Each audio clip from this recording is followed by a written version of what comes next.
Hai guys, kita akan menjelajahi dunia yang penuh dengan semangat dan kebaikan bersama Muhammadiyah, organisasi besar terkemuka di Indonesia. Tujuan mulianya adalah mengembangkan potensi individu dan masyarakat melalui pendidikan kesehatan, sosial, dan dakwah. Di balik aktivitas luar biasa ini, terdapat prinsip-prinsip akhlak yang menjadi irama setiap langkah anggota Muhammadiyah. Yang pertama yaitu ikhlas. Setiap langkah diarahkan oleh niat murni untuk kebaikan umat dan mendekatkan diri kepada Allah. Yang kedua, ketaatan kepada Allah dan Rasul, karena langkah organisasi selaras dengan ajaran Islam dan sunnah Rasulullah. Yang ketiga yaitu kerjasama dan keadilan, karena dapat memperkuat semangat sifat saling tolong-menolong dan mempererat kebersamaan. Selanjutnya disiplin, karena kedisiplinan merupakan hal dasar dalam berorganisasi. Dengan kedisiplinan, anggota diharapkan menjalankan tugas dengan tepat waktu dan penuh tanggung jawab. Selanjutnya toleransi dan menghormati keberagaman. Ini penting untuk menjaga hubungan baik dengan masyarakat lintas agama dan budaya. Selanjutnya, integritas dan kejujuran. Yang diharapkan anggota Muhammadiyah dapat berperilaku jujur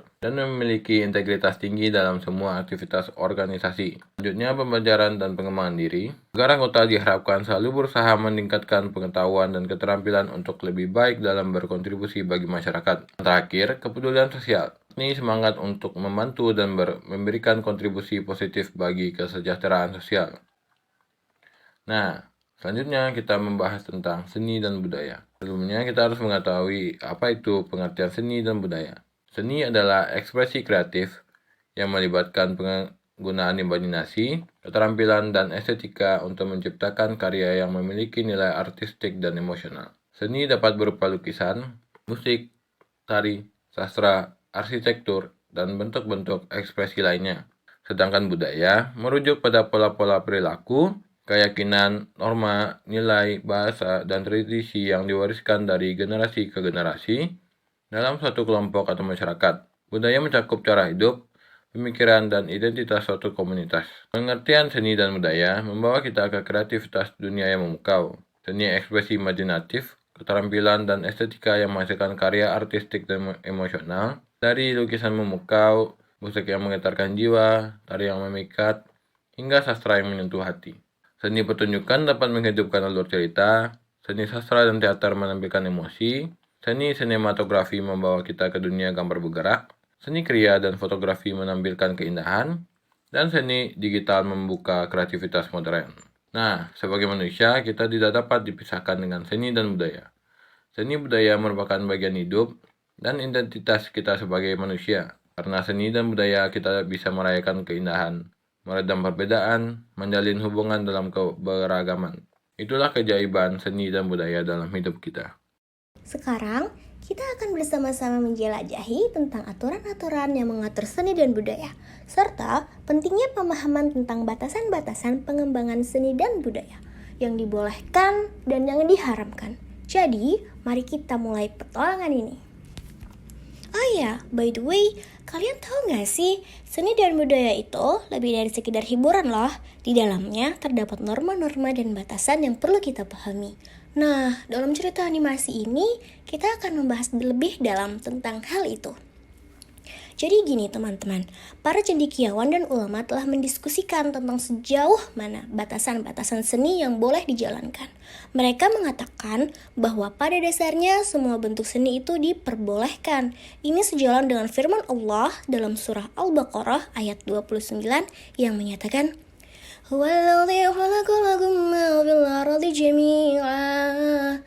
yang artinya, Dialah Allah yang menciptakan segala sesuatu di bumi untukmu. Quran Surah Al-Baqarah ayat 29.